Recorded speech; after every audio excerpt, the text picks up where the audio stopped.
Any deal structure that you put together on the acquisition side is only put together based on our exit.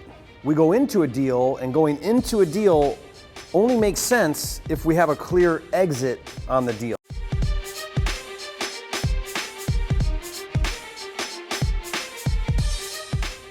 Right? So let's take an example. When we buy to flip and we're gonna buy cash, we follow a formula because the formula says if I buy here, I've got room and margin for all the things that need to happen to then exit and make a profit. So that's why that deal works at, what number was it, like 450 or whatever it was, right? So at 450, why are we paying 450? Because we understand the exit, and if I don't buy at 450, then it's not gonna work. So let's take subject 2. Let's say I take over this loan for 600,000, or what, I'm just making this up, but let's just say this is a sub 2 for 600. Now, 450 is our cash number. Why in the heck would we pay 600 sub 2? Well, what's the exit?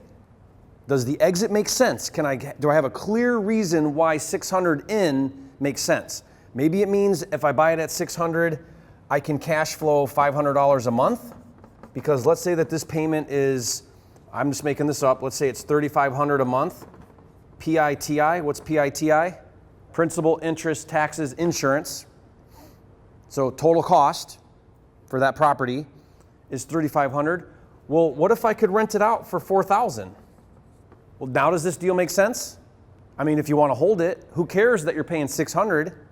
Because why? Because you're making $500 a month on this loan that you took over.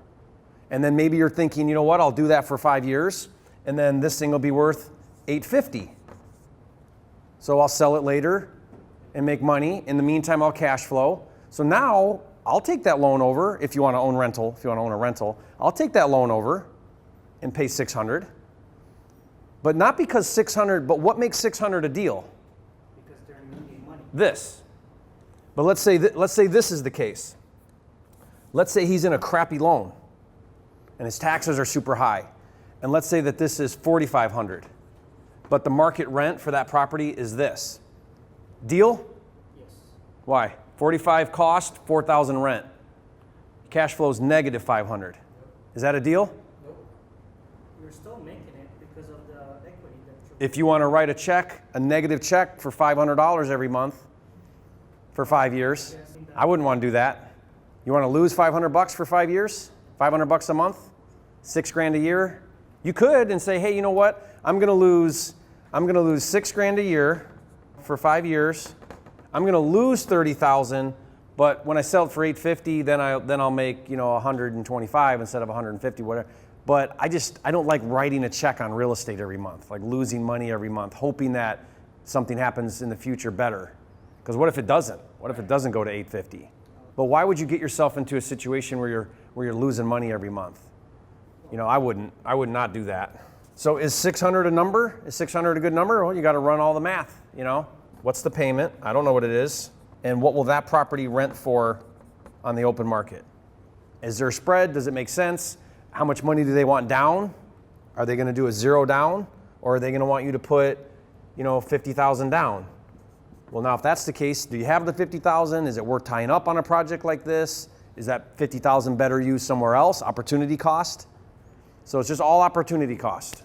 And what can I create a spread?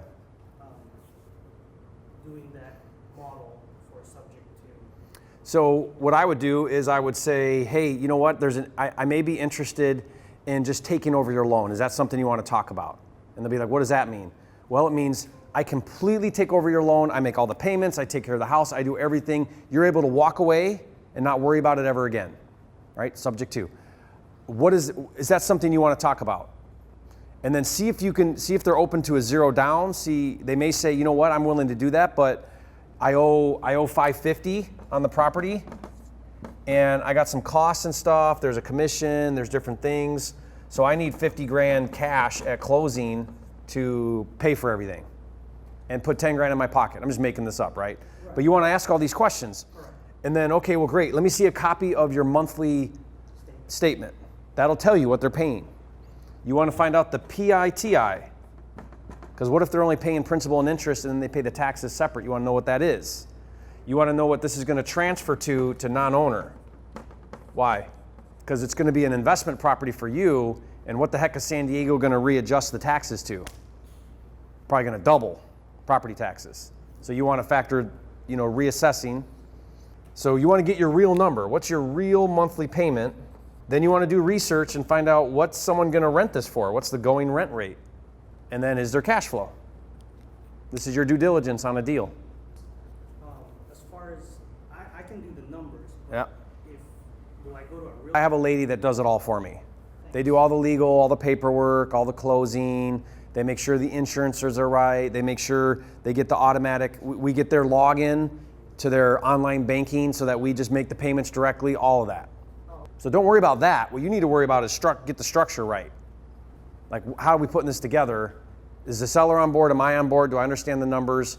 Then I'll get someone to put this all together in writing and close it. PITI, it's a principal, insurance, tax, what's the last one? Principal, interest, taxes, insurance. Principal and interest, that's the loan. And then most loans escrow in taxes and insurance, right? So it's all one payment, but not all loans do that. So if someone says to you, yeah, my loan's $1,200, what's the question you ask them? Is that PITI? Does that include taxes and insurance? Oh no, I pay that separate. Okay, well, what are those numbers? Because that's got to get paid still, right, on a loan. Does that make sense, JR? Yes. Okay, so when you understand the idea here is I got to get into a deal somehow, and if I understand my exit, does it make sense? When you kind of think about it that way, it's the world, the sky's the limit. You can put together whatever cool deals you want. Totally creative. You could say to the guy, hey, I know you want $50,000. Let's bump the price to $650,000, and I'll have a second note with you for $50,000 that I'll pay off in 5 years. Are you open to that? I just made that up, right? But could that happen? Yeah, for sure. Create a second loan, zero down, second loan, add it on to the end. Now you don't come up with the cash, but he's got a $50,000 note that's going to get paid off someday. I don't know. You could defer payments. You could do whatever. So this is where real estate gets super, super fun. Yeah, if we have time, maybe we do, but I'll tell you a deal I did where it was 6 lots that I bought the lots, built and sold the houses, and I got the guy that owned the land to do a zero down, zero interest subordination on all the land, and I didn't have to pay any of it off until after I sold the houses. And then I got the construction lender to fund the whole deal 100% because he had the lots as equity because they were behind him, and he counted that as down payment. So then he let me get into the loans with zero down, and then I got him to defer payments for 6 months, and I basically built the houses in 4 months and sold them by 2 months. So I did the entire deal, made $75,000 per house times 6 without a penny out in payments, in down, in any of it.